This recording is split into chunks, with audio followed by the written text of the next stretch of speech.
देवरुखपासून पुढे आलो आणि साखरपाकडे जायला रोड आणि एक लेफ्ट साईडला रोड होता, तिथनं आता टर्न मारलेला आहे. मार्लेश्वर 17 किलोमीटर आहे अजून.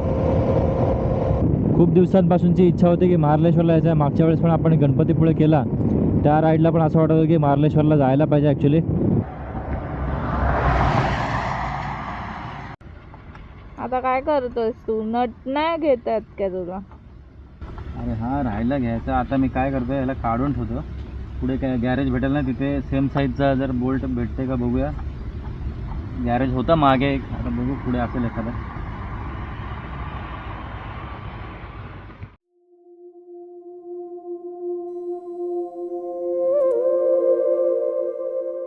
कोकणातल्या दाट धुक्यात लपलेला, मुसळधार पावसांच्या सरींनी न्हावून निघालेला आणि सह्याद्रीच्या कड्यांमध्ये वसलेला एक अत्यंत पवित्र स्थान म्हणजेच श्री क्षेत्र मार्लेश्वर.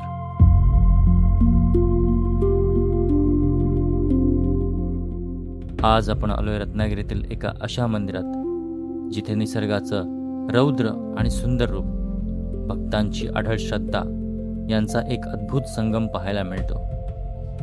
चला तर मग धुक्याची चादर पांघरलेल्या या निसर्गरम्य प्रवासाला सुरुवात करूया. मित्रांनो, प्रवासाची खरी मजा फक्त ध्येयापर्यंत पोहोचण्याची नसते, तर तो प्रवास कसा आहे यात असते. आणि तो प्रवास जर पावसाळ्यातल्या कोकणातला असेल तर विचारूच नका. आजचा हा प्रवास खूप खास असणार आहे. व्हिडिओ शेवटपर्यंत नक्की पहा. पावसाळ्यातल्या कोकणात बाईक चालवणं म्हणजे एक वेगळाच आनंद. आज आपण निघालोय 3 दिवसांच्या एका भन्नाट पावसाळी बाईक राईडवर.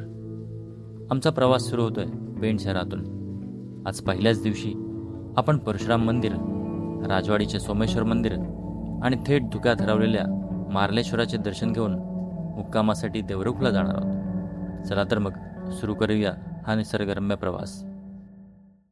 नमस्कार मित्रांनो, स्वागत आहे तुम्हा सर्वांचं पुन्हा एकदा आपल्या मराठी यूट्यूब चॅनलवर, ज्याचं नाव आहे व्लॉगर निखिल म्हात्रे. तुम्ही आता बघताय मी डायरेक्ट बाईकवरती आहे आणि 9:30 वाजून गेलेले आहेत आणि मी कुठल्या तरी अनोळखी जागेवर आहे.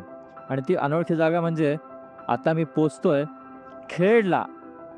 मी आणि चैताली निघालेलो आहोत कोकण बाईक राईडला चाललो आणि आपण इथल्या गावांना एक्सप्लोअर करणार आहोत जवळजवळच्या. आणि आपण काही अशा मंदिरांना सुद्धा भेट देणार आहोत ज्याच्याबद्दल आपल्या यूट्यूबला जास्त काही माहिती नाही, त्याचबरोबर इंस्टाग्रामला काही जास्त माहिती नाही. अशा आपण गावांना भेट देणार आहोत आणि मंदिरांना भेट देणार आहोत. ही जी सिरीज असणार आहे ती एकदम भन्नाट होणार आहे. तर मित्रांनो, व्हिडिओमध्ये बनत राहा.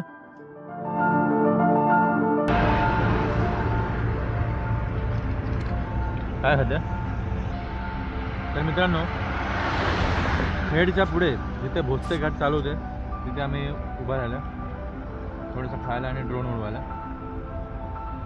तर आता निघूया चिपळूणसाठी. आणि आपले नवीन फॉग लाईट्स बघून घ्या.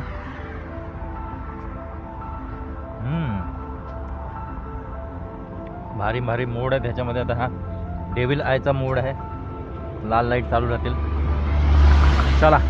ट्रिपच्या पहिल्याच दिवशी आपण पेणवरून प्रवास सुरू करून पोचलोय परशुराम मंदिराजवळ. कोकणची निर्मिती करणाऱ्या भगवान परशुरामांचे दर्शन घेऊन आम्ही या 3 दिवसांच्या प्रवासासाठी आशीर्वाद घेणार आहोत. साधारणपणे 1.5 ते 2 वर्ष होऊन गेला आम्ही पहिल्यांदा परशुराम मंदिरात आलेलो. आणि आत्ता आल्यानंतर मंदिरात झालेला बदल आम्ही जाणवत होतो. मंदिराची झालेली डागडुजी, त्याचबरोबर मंदिराला केलेलं नवीन पेंटिंग, ह्यामुळे मंदिर आणखीनच उठून दिसत होतं. म्हणून मंदिरात आल्यानंतर अगदी प्रसन्न वाटत होतं. आता मंदिराच्या बाजूची पुष्करणी आहे ना, तुम्हाला दाखवतो. पुष्करणी 1 नंबर झालं, पाणी एकदम निळं झालं आणि आतली सगळा भाग दिसतोय. आतला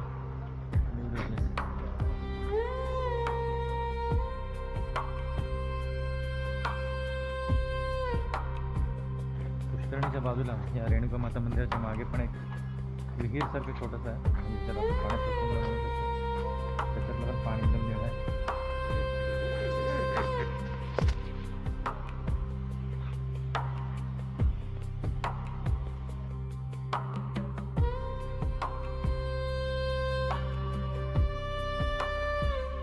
दर्शन घेऊन श्रीप्रसादाचा लाभ घेऊन आम्ही निघालो आमच्या पुढच्या प्रवासाला. आमची राईड पुढे सरकली राजवाडीच्या दिशेने.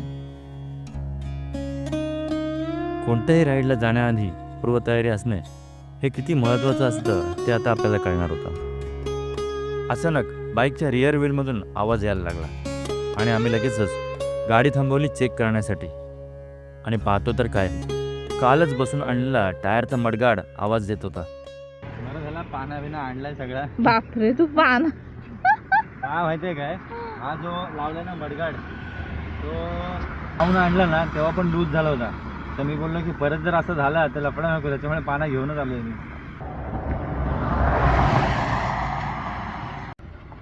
आता काय करतोयस तू? नट नाही घेत आहेत का तुला? अरे हा राहायला घ्यायचा. आता मी काय करतो, याला काढून ठेवतो. पुढे काय गॅरेज भेटेल ना तिथे सेम साईजचा जर बोल्ट भेटते का बघूया. गॅरेज होता मागे एक, आता बघू पुढे असेल एखादा. मॅप बघून ठेव तू आता. हा आता टायर हगर जो आहे तो काढलेला आहे आपण आणि आता चैतालीकडे देऊया. पुढे जर कुठे भेटला ना गॅरेज तर तिथे आपल्याला एखादा बोल्ट भेटून जाईल, तर मग तो लावूया आपण. चला आपण आता राजवाडीमध्ये जाणार आहोत, पण त्याच्या आधी कडवई म्हणून इकडे एक रस्ता आहे, तिथे आपण एंटर करतो आहे एका स्पॉटसाठी. ते स्पॉट काय आता मी तुम्हाला दाखवतो. अगदी 5 मिनटाच्या अंतरावरती स्पॉट आहे तो. म्हणजे असा पेण तालुक्यामध्ये असं आपल्या इकडे असा स्पॉट नाही आहे. हां आता बघा शिवा, आता बघ.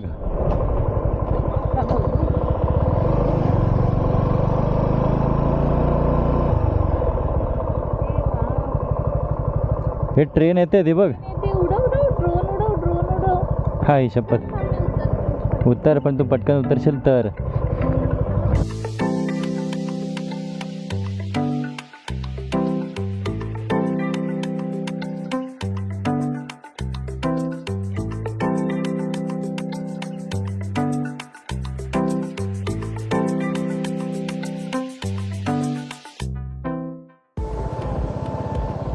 चला आता आपण परत नॅशनल गोवा हायवेला आलो आहे आणि इथून आता आपल्याला पुढे थोडंच जायचं आहे, जास्त लांब नाही आहे. राजवाडी फाटा. हां माहिती आहे, मी तुला दाखवलेलं ना.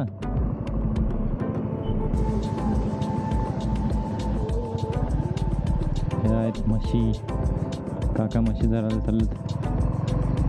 हा बघा क्रॉसिंग आणि इथे रेल्वेचा ब्रिज आहे. वा. आणि आता आपण आतमध्ये चाललो आहे गरम पाण्याचे कुंड बघायला.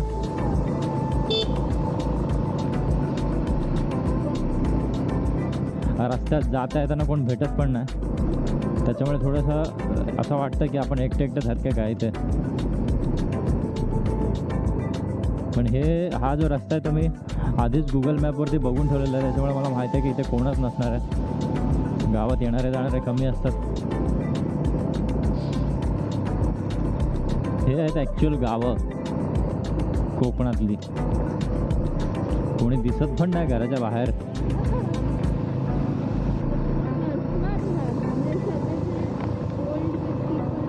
पुढे इकडे का इकडे गरम पाण्याचे कुंड. हो लिहिलं आहे. हा हे का इथंच आहे. गाडी आपल्याला इथेच लावायला लागेल. भाई साहब कोणच नाही आहेत. इकडून आता आपण आलो आहे आणि इथे बाईक लावलेली आहे आणि हे आहे गेट. सोमेश्वर मंदिर आणि गरम पाण्याचे कुंड, राजवाडी, ब्राह्मणवाडी. चला आता जाऊया आपण इथून. किती आयसोलेटेड प्लेस आहे इथे, अजिबात कोणाचा आवाज नाही आहे, काय नाही. चला जाऊया आपण खाली. मंदिर आहे आणि मंदिराच्या इथंच गरम पाण्याचे कुंड आहेत. निसर्गाच्या कुशीत वसलेलं आणि अत्यंत प्राचीन असं श्री सोमेश्वर मंदिर.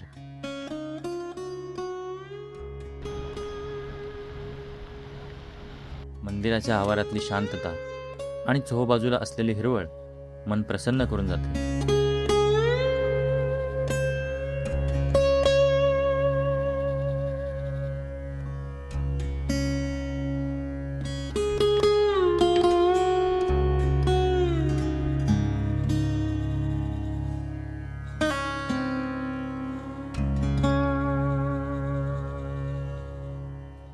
इथल्या मंदिराची खास बात म्हणजे खूपच जुनं असलेलं हे मंदिर, त्याचबरोबर मंदिराच्या बाहेर असलेले गरम पाण्याचे कुंड. आपण पाण्यात हात घालून बघूया किती गरम होते. गरम पूर्ण इथे वाफ लागते.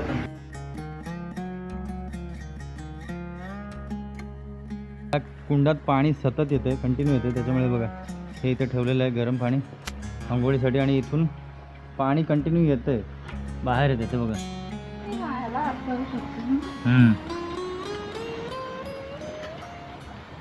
हा गरम बघ कसलंय, हे जास्त गरम आहे. हा हे जास्त गरम आहे, आतल्या पाण्यापेक्षा हे जास्त गरम आहे. मी पण आता हात लावून बघितला आणि पाणी कंटिन्यू बाहेर येतं आणि कंटिन्यू हे वाहतंय पाणी. चला जाऊया आता. तर दर्शन घेतलेलं आहे, आता निघतोय आपण. काय आहे की पाऊस आहे त्याच्यामुळे हेच कपडे घालायला लागतात आणि हेच शूटमध्ये दाखवायला लागतात. खरंच पण मंदिरामध्ये वाईब आहे ना, वाईब बापरे, स्पाईक येतो एनर्जीमध्ये. गेल्याच तिथे एनर्जीमध्ये असा स्पाईक आला. सोमेश्वराचे दर्शन घेऊन आम्ही संगमेश्वरच्या दिशेने पुढे मार्गस्थ झालो. मध्ये बराच पाऊस पडत होता आणि आपला तो टायर हगर जो निघाला होता तो आपण परत लावलेला आहे. ते एका ठिकाणी बोल्ट घेतले दुकानातून आणि लावून टाकलेला आहे. रत्नागिरीतला भाग म्हणजे बराचसा डोंगराळच भाग आहे. ॲटलिस्ट रायगडमध्ये थोडासा तरी सपाटीचा भाग येतो, पण रत्नागिरी जिल्ह्यामध्ये तर पूर्ण डोंगरच आहेत. त्यामुळे सगळे जे लोकेशन आहेत ते जाण्यासाठी घाट क्रॉस करावे लागतात. मार्लेश्वर जो आहे तो चांदोली वन्य विभागात येतो, त्याच्यामुळे तो डोंगराळ भागातच आहे. धबधबे फेमस आहेत तिथले. सारखे स्टॉप्स घ्यावे लागतात, त्याच्यामुळे आज 3 वाजलेले आहेत आम्हाला. जो टायमिंग आमचा मार्लेश्वरला जाण्याचा 12 वाजताचा होता, तो आता 3 तास लेट, 3 ते 4 तास लेट झालेला आहे आता. मी म्हणजे मॅपवर टाकलेलं तेव्हा सकाळी तर दाखवत होता की 12 वाजेपर्यंत आम्ही मार्लेश्वरला पोहोचू, पण मॅपमध्ये आम्ही हे सारे स्टॉप्स इन्क्लूड केले नव्हते. त्यात पण एका ठिकाणी थांबायचं म्हणजे 15-20 मिनटं तर लागतातच. जो ॲव्हरेज स्पीड आहे तो कमी होतो. रस्ता एकदम घनदाट जंगलातनं चालला आहे. आता या वाड्या वगैरे येत आहेत ना, त्या एकदम छोटे वाड्या आहेत, छोटे गावं आहेत. आणि गावात असं वाटतं दुपार झाले तरी माणसं दिसत नाहीत जास्त. देवरुखपासून पुढे आलो आणि साखरपाकडे जायला रोड आणि एक लेफ्ट साईडला रोड होता, तिथनं आता टर्न मारलेला आहे. मार्लेश्वर 17 किलोमीटर आहे अजून. पटापट कवर होते का बघूया. 17 किलोमीटर आपल्याला अर्ध्या तासात कवर करायचं आहे. बस इथनं येते ना, देवरुख मार्लेश्वर देवरुख अशी बस होती. खूप दिवसांपासूनची इच्छा होती की मार्लेश्वरला यायचं आहे. मागच्या वेळेस पण आपण गणपतीपुळे केला, त्या राईडला पण असं वाटत होतं की मार्लेश्वरला जायला पाहिजे ॲक्च्युली, पण त्यावेळेस झालं नाही. तर आत्ता आपण चाललेलो आहोत मार्लेश्वरला. लांबून लोक येतात इथे दर्शनासाठी. आणि आता संध्याकाळ व्हायच्या आता आम्हाला जायचं आहे, कारण की परत अंधार व्हायच्या आत घरी पण यायचं आहे. आता वाजलेले आहेत 3:30. जर 4 वाजेपर्यंत आपण पोचलो तर 4 ते 5पर्यंत 1 तास तरी तिथे जाईल, आणि मग 5 ते 6 1 तास आपल्याला परत यायला लागेल. आणि कसं पावसाळ्यामध्ये अंधार संध्याकाळचे लगेच होतो. जर पाऊस भरून आला तर खूपच अंधार होईल. आणि मला वाटत नाही की आम्ही दोघंच राईडला आहोत तर जंगलामध्ये अंधार करू येईपर्यंत. तर म्हणून मला हे काय आहे माहिती आहे का, असं भीती वगैरे नाही, पण कशाला उगाच ना, आपण थोडंसं अलर्ट राहणं महत्त्वाचं आहे. काहीही होऊ शकतं. तर त्या सिच्युएशनला टाळण्यासाठी आपण थोडं लवकर निघायचा ट्राय करायचा कधी. आपण आता मारळ गावाजवळ पोचलो आणि ही आपल्याला कमान दिसते. मार्लेश्वर 4 किलोमीटर सांगितलं अजून. भाई साहेब मार्लेश्वरला पोचतोय. यस, आता मार्लेश्वरचा ॲक्च्युअल रूट चालू झाला असं मला वाटतं. शेवटी आपण पोचलो आहे आपल्या मुख्य डेस्टिनेशनकडे, ते म्हणजे श्री क्षेत्र मार्लेश्वर. चांदोली जंगलाच्या परिसरात वसलेल्या या मंदिराच्या पायथ्याशी शेकडो गाड्यांसाठी उत्तम पार्किंग व्यवस्था आहे. प्रवेशद्वारावरच मार्लेश्वर मंदिराचा एक भव्य नामफलक आपलं स्वागत करतो. मंडळी, आता वाजलेले 4. सकाळी 6:30 वाजता निघालेलो आणि आपण आता 4 वाजता दुपारी पोहोचलो आहेत मार्लेश्वरला. पाठीमागे बघू शकता पाण्याच्या आवाजामुळे किती फ्लो आहे पाण्याला. आणि ज्यावेळेस आम्ही तिथनं येत होतो तर धबधबे जे दिसत होते ना असे मान अशी वरती करूनच राहिलेलो. अरे एवढे धबधबे असं वाटलं की ढगात आहेत की काय. चला जाऊया लवकर लवकर, कारण की संध्याकाळ व्हायच्यात आपल्याला परत पण जायचं आहे. आणि गर्दी नाही, जास्त लोक दिसत नाहीत मला, पण आता वरती गेल्यावर समजेल आपल्याला काय आहे काय नाही ते.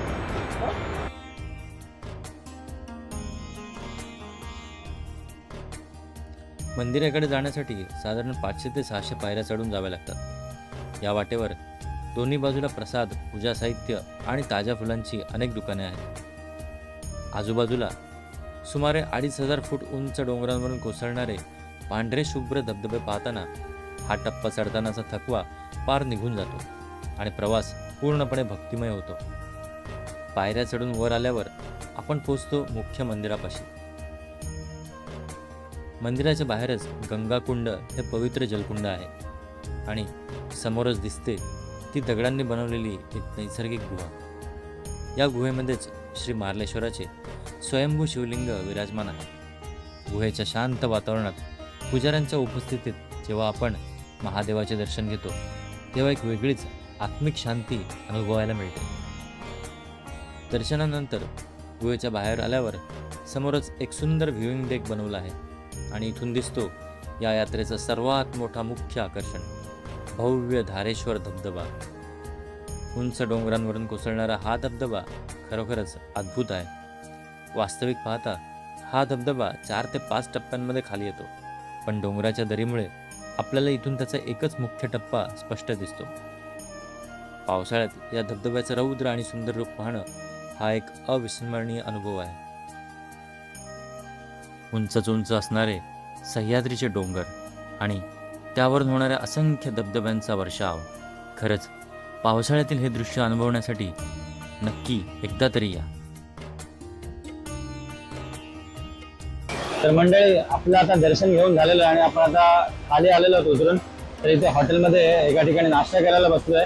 पण त्या हॉटेलचा इथनं दिसणारा व्ह्यू बघा किती अप्रतिम आहे. धबधब्याचा जो पाणी वाहत आहे त्याला लागूनच हा हॉटेल आहे. खाली इथेच चालू होतं धबधब्याचं पाणी. अरे भाई, मार्लेश्वरचा हा निसर्गरम्य आणि पवित्र प्रवास आमच्या कायमस्वरूपी स्मरणात राहील. जर तुम्ही अजून इथे आला नसाल तर या पावसाळ्यात मार्लेश्वरला नक्की भेट द्या.